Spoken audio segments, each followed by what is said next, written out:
Deuteronomio capítulo 28 y versículo número 13. Leeremos dos versículos de la palabra del Señor en esta mañana y vamos a meditar en una palabra que el Señor me ha dado, recuperando la autoridad. Dice, si ustedes tienen su Biblia abierta y si no la tienen, acá está en pantalla también para el que no tiene Biblia. Y dice la palabra del Señor de la siguiente manera: te pondrá Jehová por cabeza y no por cola, y estarás encima solamente y no estarás debajo.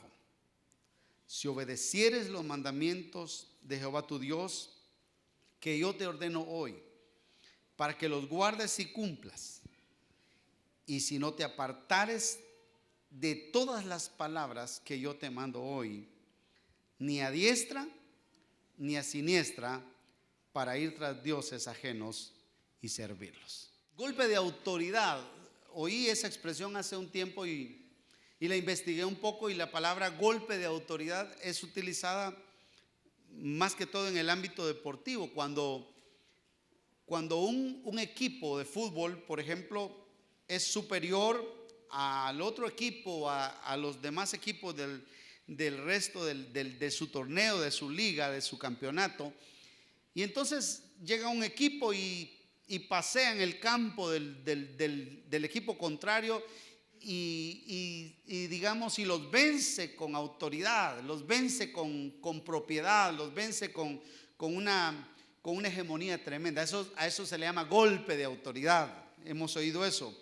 Estaba pensando en que cuando Moisés recibió el llamado para ir a sacar a su pueblo, al pueblo de Dios de la esclavitud de Egipto, Dios le dio una vara, y la vara era una vara de autoridad. La vara era una vara que implicaba que Moisés iba a tener el poder, iba a tener la autoridad para hacer muchas cosas, entre ellas doblegar la autoridad de un rey que era el rey más poderoso del mundo en ese entonces.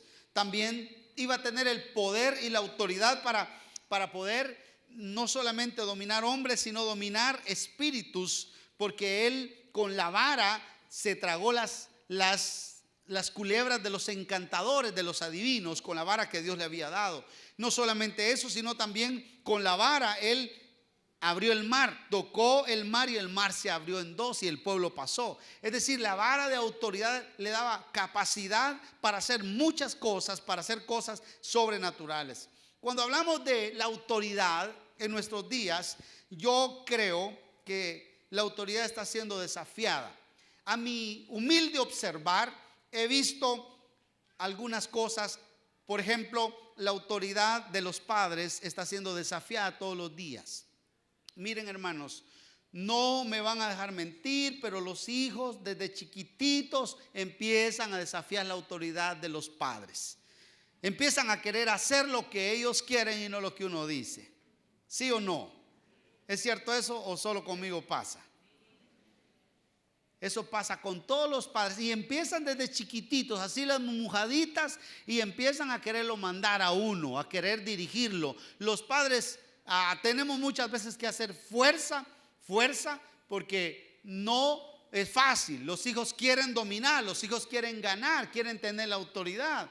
Recuerdo cuando un día de estos uno de mis hijos llegó en la noche y a pedir permiso porque iban a dormir con unos amigos en una pijamada en una casa, y le dije: no vas a ir a dormir a esa casa.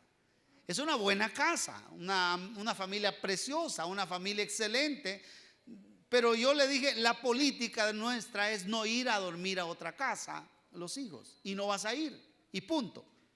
Y él me dijo: pero ¿qué tiene de malo? Voy a estar en el cuarto con mis amigos, ahí vamos a pasar. No vas a ir, y punto. Cierre la puerta y váyase a dormir. Y eso es autoridad. Pero no es fácil, porque en un momento los hijos lo retan a uno con autoridad. Y dijo alguien en una ocasión, y oigan esta declaración que me preocupó muchísimo.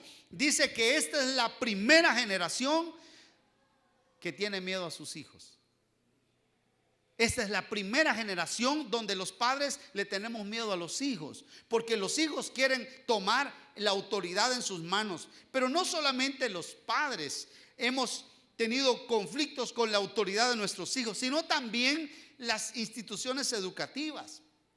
Yo creo que hemos visto a los niños y a los muchachos avanzar en cuanto a la rebelión. La rebelión se ha apoderado en el corazón de la juventud de hoy, quizá por el mismo hecho de que los padres no hicimos bien nuestro papel, porque solía decirse de parte de un maestro a un alumno: hijo, mire, no haga lo que yo hago, sino haga lo que yo le digo. Porque él estaba con el cigarro, fumándoselo delante de los alumnos, o a veces hasta marihuana, o a veces otras cosas. Y entonces el alumno decía: pero ¿cómo me manda el profesor a hacer lo que él no hace?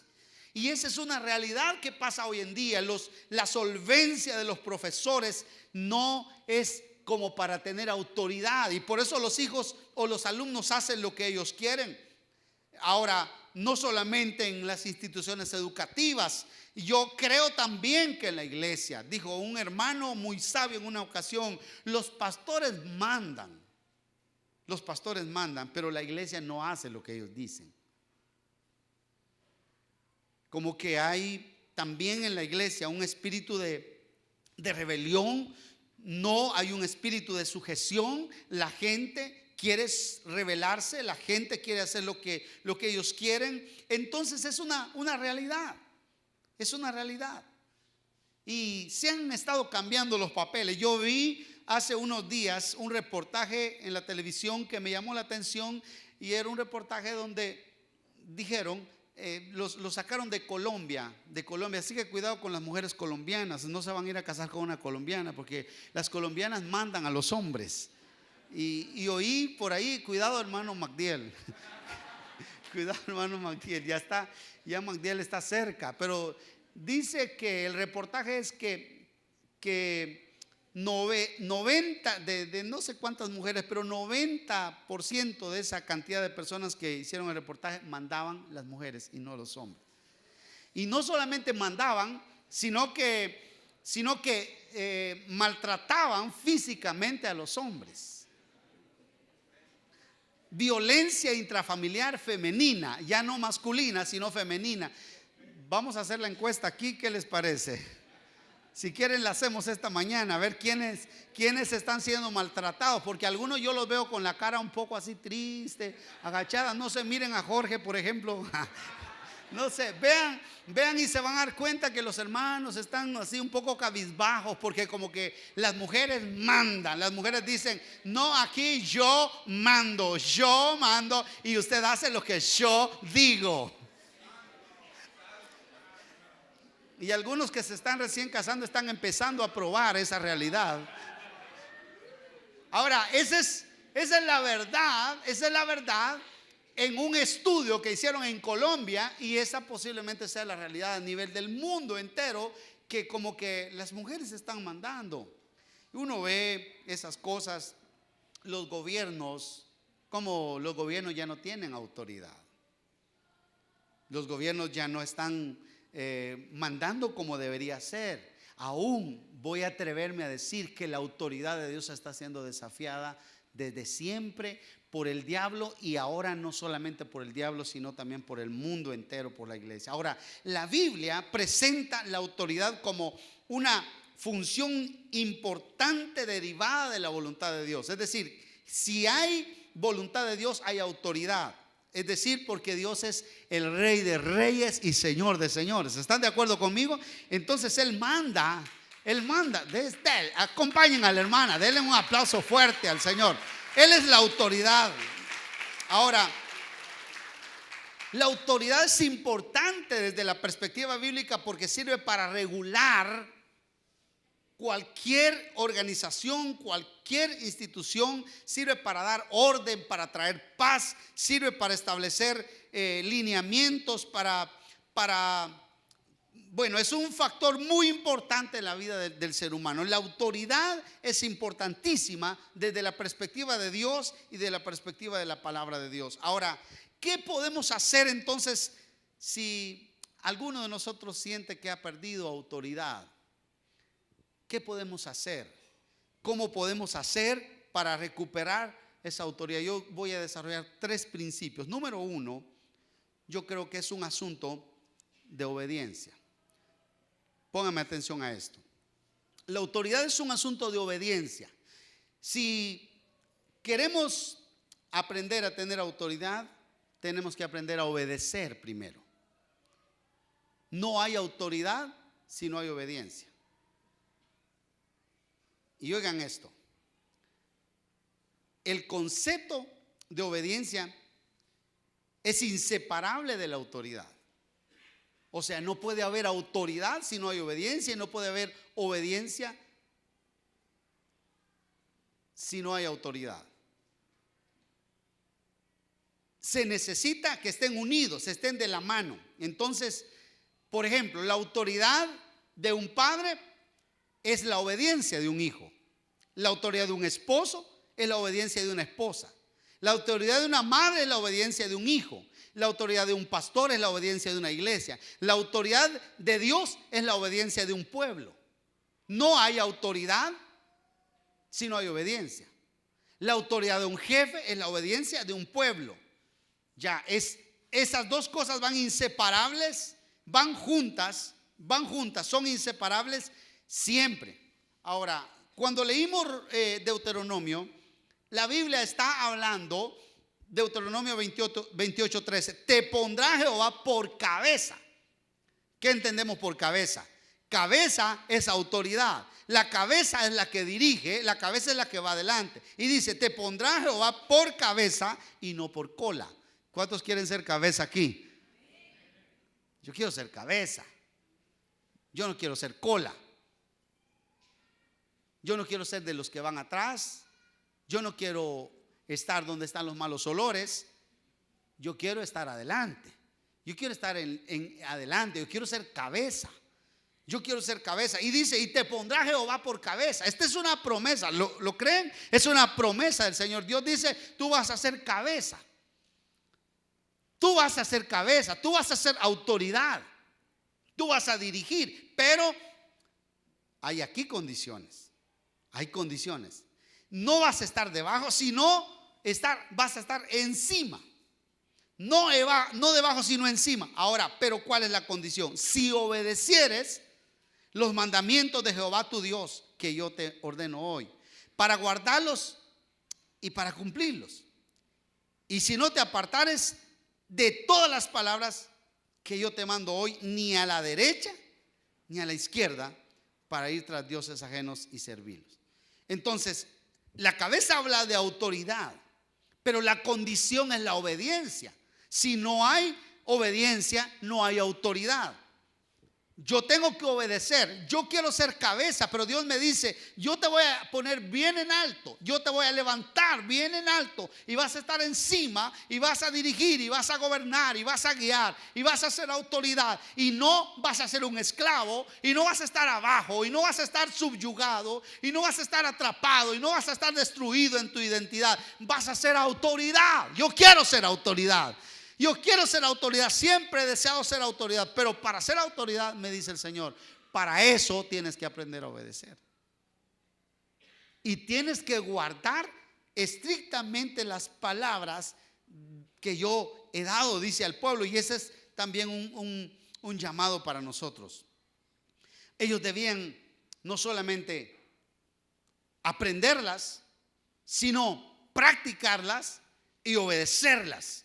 Debían aprenderlas, practicarlas y obedecerlas, vivirlas, en otras palabras. Entonces, el versículo se está hablando de una promesa que tiene una condicionante. Yo digo que hay muchas áreas en la vida en las que usted tiene que aprender. Yo tengo que aprender a obedecer a la autoridad, aunque no nos guste. Aunque no nos guste. Aunque la indicación del jefe no nos guste, la obedecemos. Aunque la indicación de papá no nos guste, la obedecemos. Aunque la indicación de mamá no nos guste, la obedecemos. Porque cuando yo obedezco, entonces aprendo o tengo el privilegio de tener autoridad. Cuenta la historia que el niño se acercó a su padre y le dijo, papá, a mí todos me mandan, ¿y yo a quién mando? Porque esa es la realidad. Uno dice en la casa, bueno, en la casa mando yo. En segundo lugar, ¿quién? Se supone que en segundo lugar va la esposa. Primero yo, segundo mi esposa, tercero Javier Alfredo, cuarto Tania Rebeca, quinto Gerson David, sexto la Pelusa.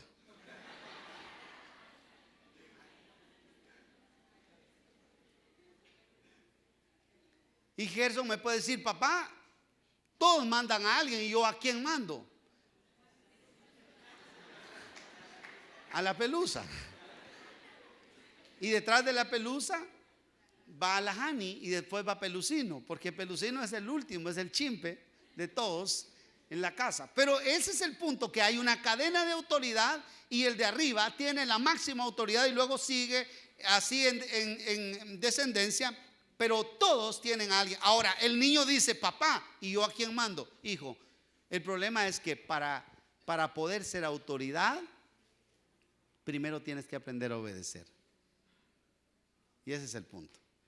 Entonces estamos aprendiendo que podemos ser autoridad en la medida que obedecemos. Uno dice entonces, por ejemplo, cuando uno mira a la gente arrastrada en el mundo, cuando uno mira a los hombres en la calle perdidos, destruidos, acabados, hechos pedazos, con vicios terminados, cuando uno mira a la gente sin nada, sin triunfo, sin éxito, sin nada, sin liderazgo, sin ninguna cosa importante, uno dice: ¿qué es lo que pasa? Esta gente no ha obedecido a Dios. Esta gente no se ha sujetado a Dios, no ha servido a Dios. Por eso es que yo quiero obedecer a Dios. Por eso es que yo quiero serle fiel a Él. Por eso es que yo quiero pagarle bien a Él, porque Él me paga mucho mejor a mí. Yo quiero ser autoridad. Cuando usted mira a una persona en eminencia, es porque Dios la tiene ahí. Dios es el que da toda autoridad, ¿sí o no, hermano?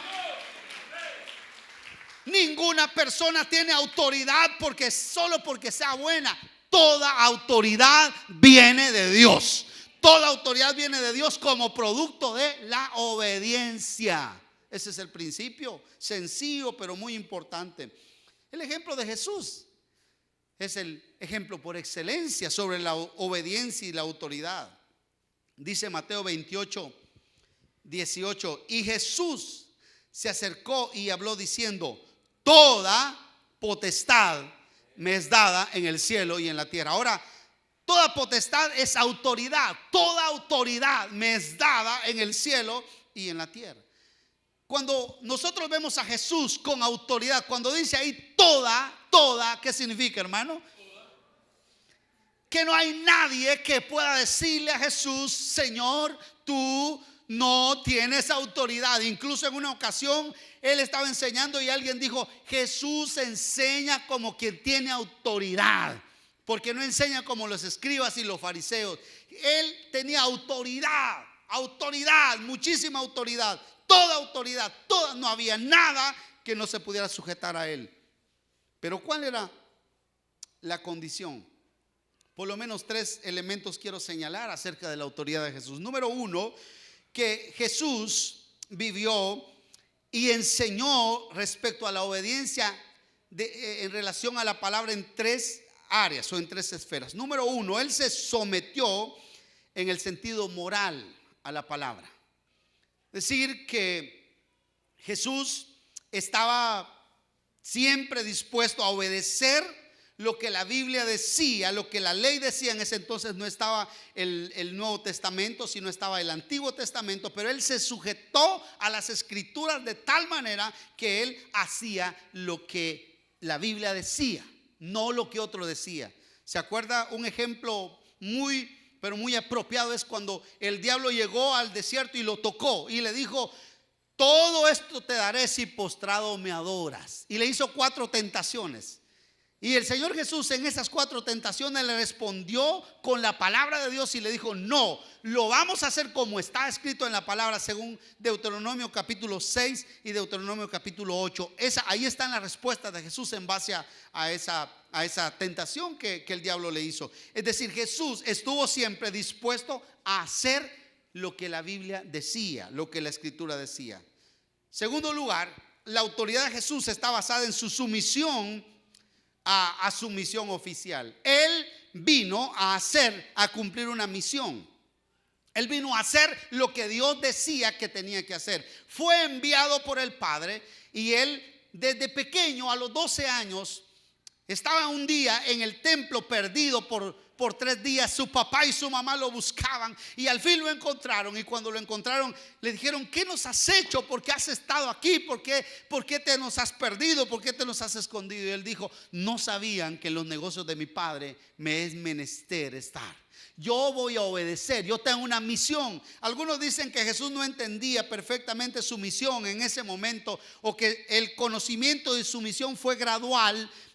Paulatinamente él fue entendiendo lo que tenía que hacer, pero fue revelándole Dios en su humanidad lo que él tenía que hacer. Y él vino, si uno ve el libro de Juan, él dice: yo vine a hacer la voluntad de mi Padre, yo vine a cumplir lo que mi Padre decía. Él tenía clara su misión. Pero también, en tercer lugar, él fue un hombre que tuvo autoridad, porque siempre se apoyó en la Biblia, siempre se apoyó en la palabra. Cuando él peleó fue una persona que discutió mucho con fariseos, con saduceos, con todos los hombres de la ley de ese entonces, pero él combatió por lo menos 2 aspectos bien claramente en ellos. Uno, que le agregaron a la escritura, los fariseos más que todo, le agregaron a la escritura sus normas, sus mandamientos de hombres. Y Jesús les dijo: ustedes están guardando la escritura como mandamientos de hombres. Y la otra es que le quitaron, porque por ejemplo los saduceos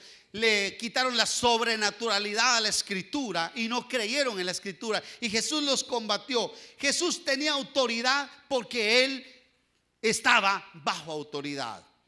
El Padre lo envió, el Hijo cumplió una misión e hizo lo que el Padre decía. Y entonces toda la autoridad que él tenía es increíble. No hay ningún hombre. Me encantó la canción de Iván cuando dice que los huesos de Buda y de Mahoma están en su tumba, pero los huesos de Jesús no están ahí porque él fue resucitado. Él tiene autoridad aún sobre la muerte, aún sobre la muerte. Y me gusta cuando el novelista inglés Charles Lamb dijo: si en este auditorio entrara Shakespeare, seguramente todos se pondrían de pie y le aplaudirían. Pero si en este auditorio entrara Jesús, todos nos pondríamos de rodillas y adoraríamos a Jesús, porque Él es la autoridad. Él es el más grande. Dele un aplauso a Él. Él es el más grande. No hay nadie como Él. Entonces la autoridad es un principio de obediencia. Es un asunto de obediencia. Si tú no obedeces, no tienes autoridad. Si tú no obedeces a tus autoridades, no tienes la solvencia para ser autoridad. Mañana tus hijos no te van a hacer caso porque tú no le haces caso hoy a tu papá. Mañana serás líder de un grupo, de una casa, de una iglesia, y no te harán caso porque no haces caso a tus autoridades. Mañana, cuando seas jefe, no te harán caso en tu empresa porque no haces caso hoy a tus jefes. Mañana, cuando seas el gobierno del país, nadie te hará caso porque ahora no haces caso a los gobernantes que te dirigen.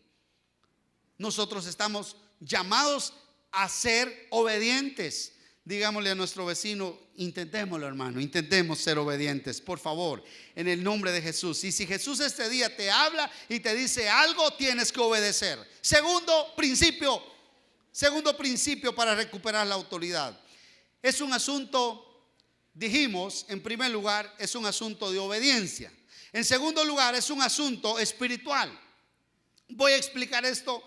Esto el Señor me lo fue revelando mientras meditaba en estos días en esto de la autoridad. Óigame, póngame atención a esto. Una de las cosas que el diablo ha intentado desde el principio o desde siempre es que el hombre desobedezca a Dios.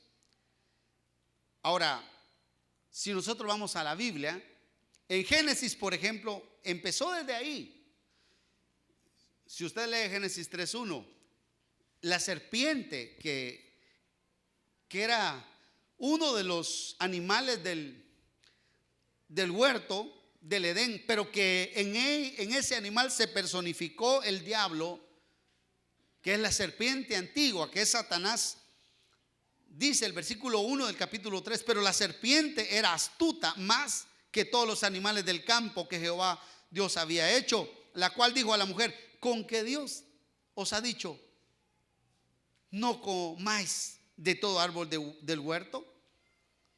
Y el versículo 5 dice: no, hombre, no es así.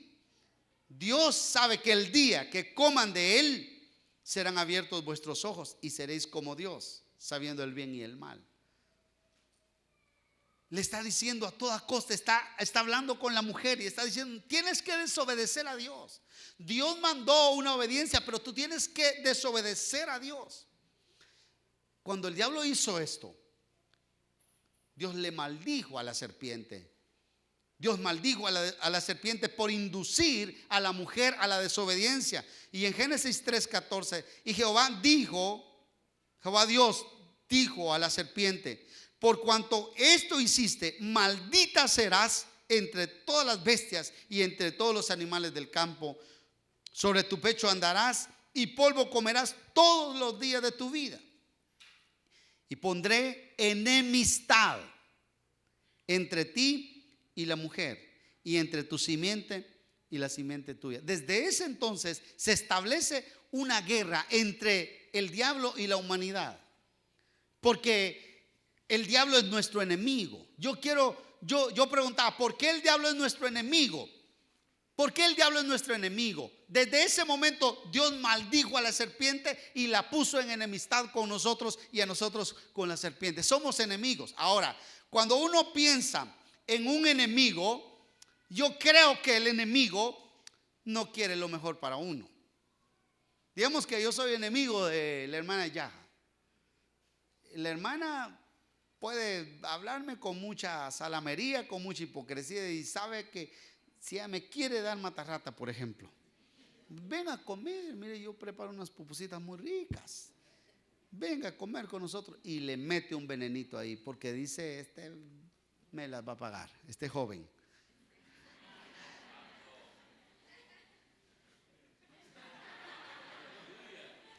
Y esa risa que oí por ahí. Ya, entonces, la verdad es que un enemigo no quiere lo mejor para tu vida. Un enemigo quiere lo peor para tu vida. Jesús lo dijo en una declaración muy interesante, que el diablo era ladrón. Y dice: el ladrón no viene sino para hurtar y matar y destruir. San Juan 10:10. El ladrón no viene sino para matar, para hurtar y para destruir. Lo que el diablo va a buscar es destruir. Destruir. ¿Cómo se siente una persona sin autoridad? Vamos a ver, hermanos, confesemos aquí esta mañana. ¿Cómo se han sentido ustedes sin autoridad en la casa?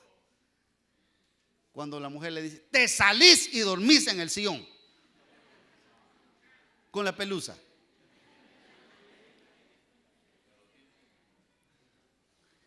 ¿Cómo se ha sentido usted cuando un hijo no le obedece, papá? Mamás, ¿por qué a las mamás las desobedecen tanto los hijos? ¿No será porque ellas no obedecen a los papás?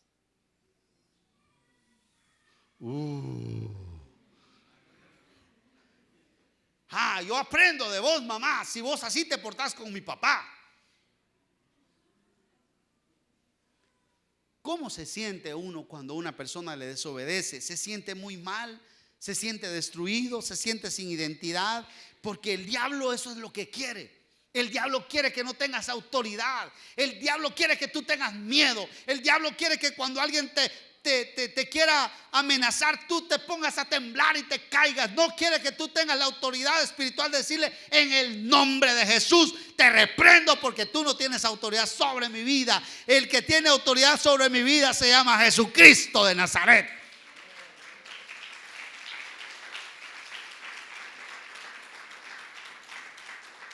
Qué bonito cuando una persona tiene autoridad. Cuando una persona tiene la capacidad de saber qué hacer y de elegir hacer aquello que tiene derecho de hacer.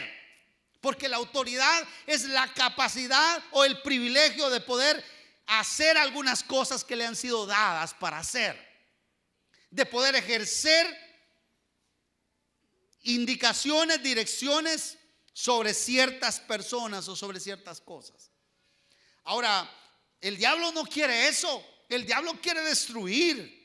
El diablo quiere destruir, el diablo quiere matar, el diablo quiere engañar, quiere robar. El diablo no quiere que la gente pueda tener autoridad. El diablo quiere denigrar a la gente porque es nuestro enemigo. El diablo no quiere nada bueno para ti.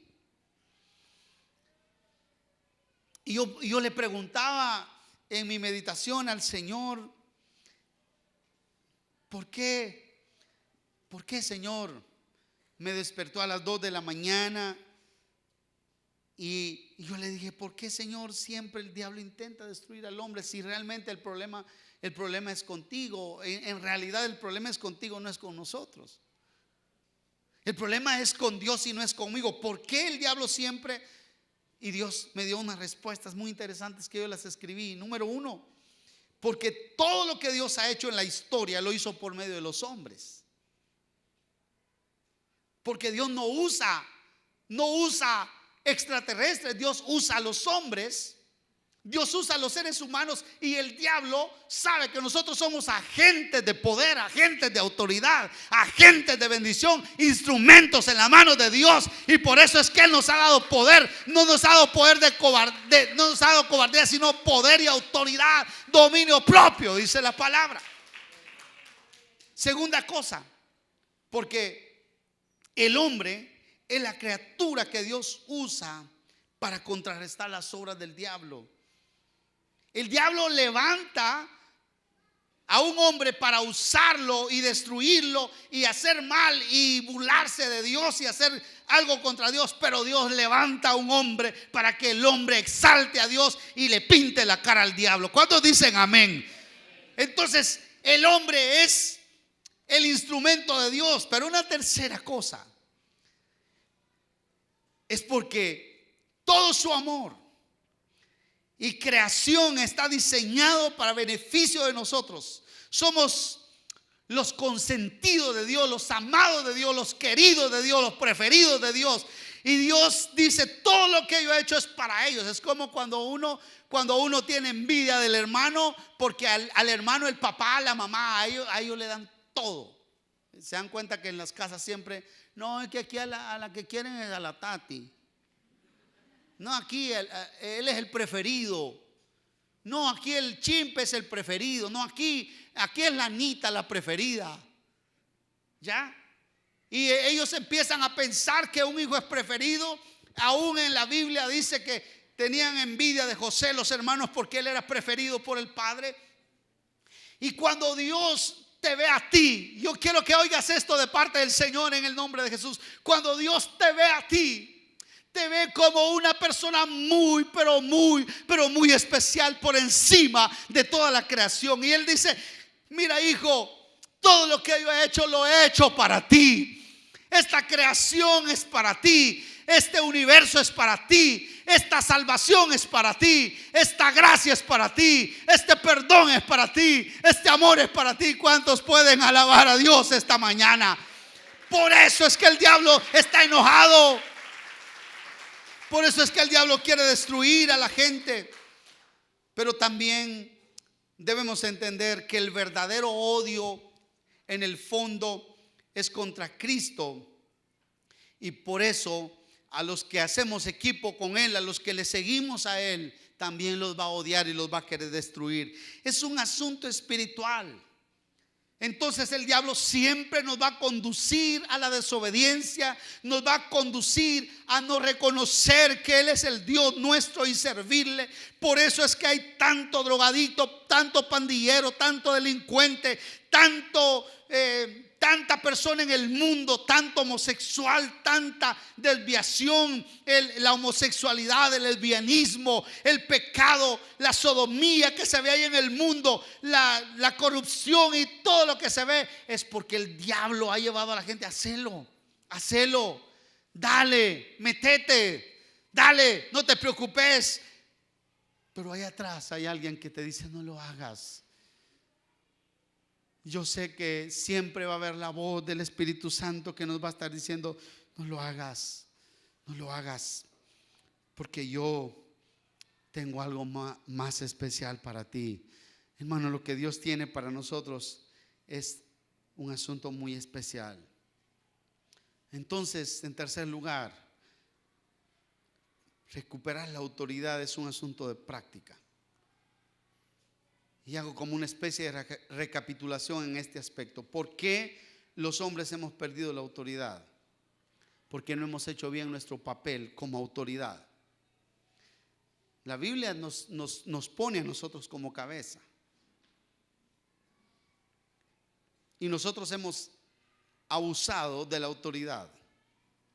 Los hombres han abusado de la autoridad. ¿Sabe por qué hoy se ha levantado el feminismo?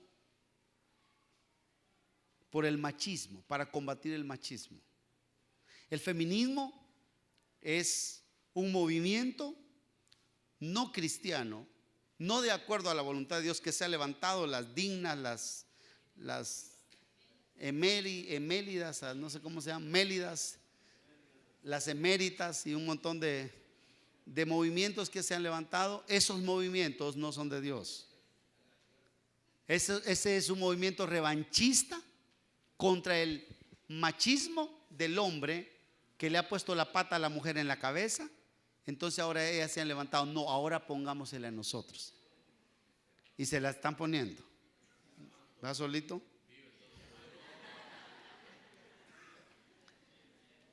¿Cierto, ¿verdad, hermano Víctor? Sí, hermano. Esa no es la voluntad de Dios. La voluntad de Dios no es que el hombre sea un macho que subyugue a su mujer y que la tenga quieta, pero tampoco que la mujer sea una macha y que tenga a su hombre así. Es un asunto de amor, de comprensión, de respeto, pero la cabeza dirige. La cabeza dirige. Ese es el principio bíblico. Dirige con amor, dirige con servicio, dirige con ejemplo. Pero los hombres hemos perdido. Y es triste que a cada día se va convirtiendo eso en una realidad. Hoy es común que la mujer trabaja y el hijo cuida a los hijos, el esposo cuida a los hijos. Y yo pienso, los hombres tenemos que tener cuidado, hermanos. Por lo menos en esta iglesia tengamos cuidado. Si la mujer tiene trabajo y a mí me quitan el trabajo, hermano, pídele a su suegra que le cuide a su hijo, pídele a la vecina, pídele a alguien, o yo no sé qué tiene que hacer, pero yo no creo que el hombre debe quedarse en casa esperando que la mujer traiga el salario del mes.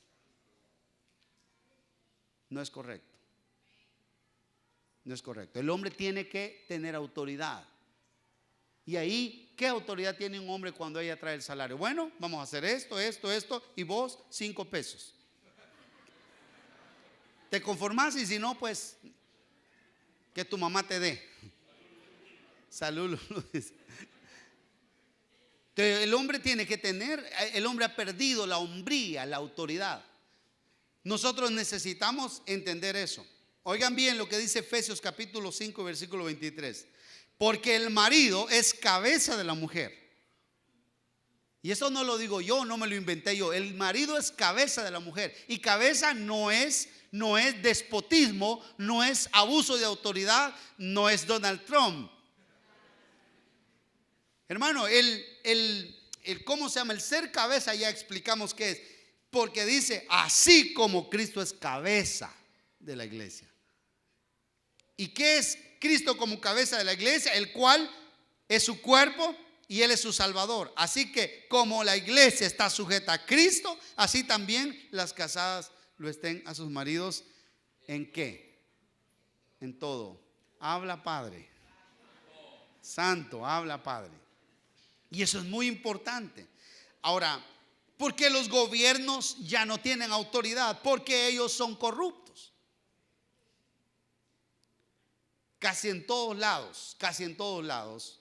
Nomás un gobierno, un presidente termina su gobierno y va a huir o va a la cárcel.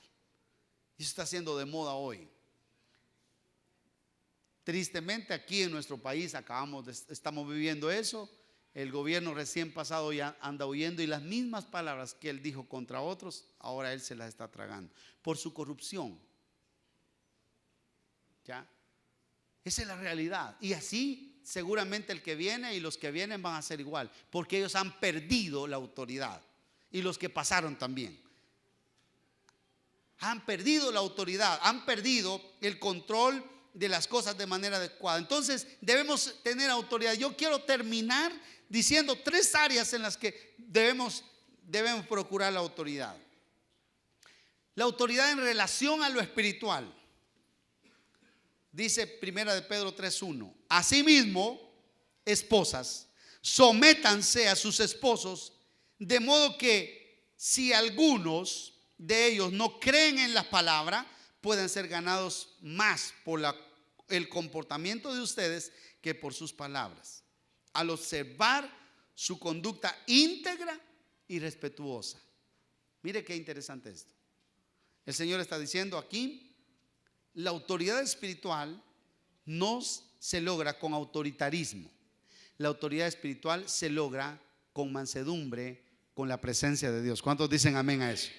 Y a las mujeres se les dice: usted no trata de llevar a su hombre a puro tubo a la fuerza, gánelo sin palabra, con una conducta íntegra, con un ejemplo que le modele, que diga el hombre: yo quiero ser como es mi esposa, yo quiero seguir el camino de mi esposa. Y así en todas las áreas espirituales, en todas las áreas podemos hacer lo mismo. En segundo lugar, para obtener la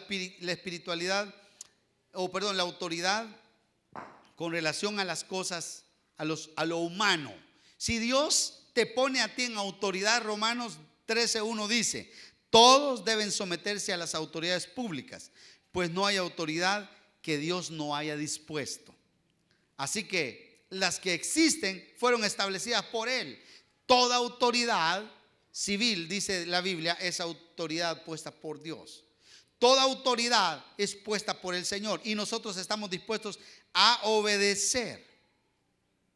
Entonces tenemos autoridad. Y la tercera cosa es con relación al mundo físico, al mundo material. Dice la Biblia en Génesis: y los bendijo con estas palabras, hablando de Adán y Eva: sean fructíferos y multiplíquense, llenen la tierra y sométanla. Oigan esto: dominen a los peces del mar, a las aves del cielo, a los ratones. ¿Por qué las mujeres le tienen miedo a los ratones? A las cucarachas. Y aquí hay un mandamiento: tengan autoridad sobre ellos, todos aquellos que se arrastran sobre el suelo. El temor y el miedo de vosotros estará sobre todo animal de la tierra y sobre toda ave de los cielos y todo lo que se mueve sobre la tierra, en todos los peces del mar y en todos los animales. Dios dice: yo les doy autoridad. Yo les doy autoridad. La autoridad viene de Dios y Él quiere que nosotros tengamos autoridad. Yo veo, y estoy terminando, yo veo una figura de autoridad en cada uno de ustedes. Yo veo en usted, hermano, y en usted, hermana, una persona con solvencia.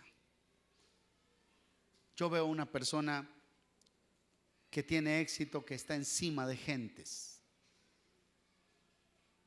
Yo veo que hay personas abajo de usted siendo dirigidas por usted. Yo lo veo a usted por encima del poder del pecado. Yo lo veo a usted por encima del poder de la corrupción, del engaño, de la mentira. Yo lo veo a usted por encima de un hombre golpeador, de una mujer golpeadora. Yo lo veo a usted por encima de los vicios, de los placeres. Yo lo veo con autoridad. Yo lo veo ejerciendo, dominando. Yo lo veo dirigiendo. Yo lo veo conquistando. Yo lo veo siendo cabeza. Eso es lo que Dios quiere para cada uno de los que vinimos esta mañana. Yo no lo veo a usted preso en una cárcel. Yo no lo veo a usted detenido en una mazmorra. Yo no lo veo a usted atrapado como un como un esclavo. Yo no lo veo a usted aislado, yo no lo veo a usted asilado, yo no lo veo a usted en desgracia, yo lo veo bien, yo lo veo con autoridad, yo lo veo una persona que recuperó el camino, yo lo veo como alguien que dice: yo voy por aquí, este es el camino que Dios ha trazado para mí. Él dice: yo seré cabeza y no cola. Yo lo veo por encima de la enfermedad. La enfermedad viene sobre nosotros y vencemos. Aún cuando estemos muriendo, le decimos a la enfermedad como Job: tranquila, yo sé que después de esto yo voy a ver a mi Señor. Porque nosotros, los hijos de Dios que vivimos para Él, somos invencibles. Dígale a su vecino: tú eres invencible, tú eres invencible si vives en la autoridad que Dios te ha dado. Pero quiero decir algo esta mañana.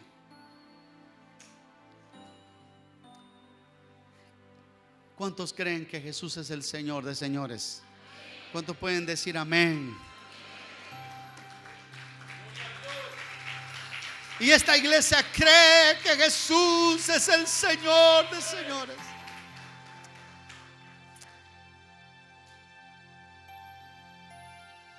Pero yo ahora hago una segunda pregunta. De todos los que creemos, ¿quién está dispuesto a entregarse hoy sin reservas? A decirle a Dios: estoy dispuesto o dispuesta a hacer prevalecer en mi vida las palabras de Jesús, a sujetarme a Él y a decirle: Señor, lo que tú digas. No solamente decir Señor, Señor, y no hacemos lo que Él dice, sino a servirlo. Y entonces Jesús dice: háganlo. Yo soy el mayor ejemplo. Por eso dice Filipenses 2, 9, 10 y 11: por lo cual Dios también lo exaltó hasta lo sumo y le dio un nombre que es sobre todo nombre, para que en el nombre de Jesús se doble toda rodilla de los que están en los cielos, en la tierra y debajo de la tierra, y toda lengua confiese que Jesucristo es el Señor, para gloria de Dios Padre. Póngase de pie un momento, por favor.